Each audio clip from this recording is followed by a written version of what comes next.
ఆంధ్రప్రదేశ్ ప్రభుత్వం ప్రజా రవాణాపై ఫోకస్ పెట్టింది. కేంద్రం ఇప్పటికే 1050 విద్యుత్ బస్సులు ఏపీకి కేటాయించగా తాజాగా మరికొన్ని బస్సుల్ని తీసుకోవాలని నిర్ణయం తీసుకుంది. ఏపీ ఎస్ఆర్టీసీ మరొక 1450 బస్సుల్ని సమకూర్చుకోవాలని నిర్ణయం తీసుకోగా ప్రభుత్వం ఓకే చెప్పింది.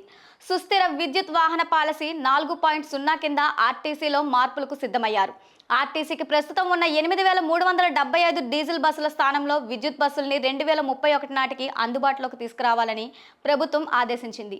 అందుకు తగిన విధంగా 1450 బస్సులను తీసుకోవాలని నిర్ణయించారు. ఏపీకి ప్రధానమంత్రి ఈ బస్ సేవా పథకం కింద 1050 బస్సులను కేంద్రం కేటాయించిన సంగతి తెలిసిందే. ఈ బస్సుల్లో 750 రాష్ట్ర వ్యాప్తంగా 11 నగరాలకు తిరుమల తిరుపతి ఘాట్ రోడ్లలో 300 బస్సులు ఉన్నాయి. కేంద్రం ఈ బస్సులకు సంబంధించి టెండర్లను పిలిచింది. పినాకిల్ సంస్థ బస్సుల్ని సరఫరా చేసే నిర్ణయాన్ని తీసుకున్నారు. కేంద్రం కేటాయించిన 1050 బస్సులకు తోడుగా కొత్తగా తీసుకున్న 1450 బస్సులు తీసుకోనున్నారు. త్వరలోనే ఈ కొత్త బస్సుల కోసం ఏపీ ఎస్ఆర్టీసీనే టెండర్లకు పిలువనుంది.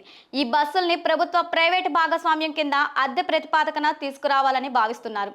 ఆర్టీసీ 8.5 అడుగుల వెడల్పు బస్సులు తీసుకోనుంది. తద్వారా ఎక్కువ సీట్లు అమర్చేందుకు వీలుంటుందని చెప్తున్నారు. ఏపీ ఎస్ఆర్టీసీ ముందు విశాఖపట్నం నుంచి భోగాపురం ఇంటర్నేషనల్ ఎయిర్పోర్టుకు ముందుగా 20 ఏసీ ఎలక్ట్రికల్ బస్సులు నడపాలని ప్లాన్ చేస్తోంది. జూన్, జూలై నెలల్లో విమానాశ్రయం ప్రారంభం కావడంతో అప్పటి నుంచి విశాఖపట్నం నుంచి భోగాపురం ఎయిర్పోర్ట్ మధ్య విద్యుత్ బస్సుల్ని షటిల్ సర్వీసుల కింద అందుబాటులోకి తీసుకురావాలని నిర్ణయించారు.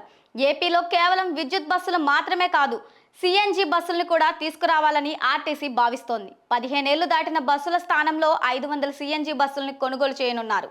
ఇప్పటికే రాష్ట్ర ప్రభుత్వం నుంచి అనుమతి కూడా వచ్చింది. 500 డీజిల్ బస్సులు ఏకంగా 6 నుంచి 7 లక్షల కిలోమీటర్లు తిరిగాయి. ఆ బస్సుల్ని రెట్రో ఫిట్మెంట్ చేసి సిఎన్జి కిట్లు ఏర్పాటు చేయనున్నారు. ఈ మేరకు ఆయా జిల్లాల్లో బస్సులు సిఎన్జి సౌకర్యం ఎలా ఉంటుందో పరిశీలిస్తున్నారు. ఈ సిఎన్జిని బయట కంటే కేజీకి 4 నుంచి 5 రూపాయల వరకు తగ్గించాలని ఆర్టీసీ కోరింది. ప్రస్తుతం ఈ అంశంపై చర్చలు జరుగుతున్నాయి. మొత్తం మీద ఏపీ ప్రభుత్వం మరికొన్ని విద్యుత్ బస్సుల కొనుగోలుపై ఫోకస్ పెట్టింది.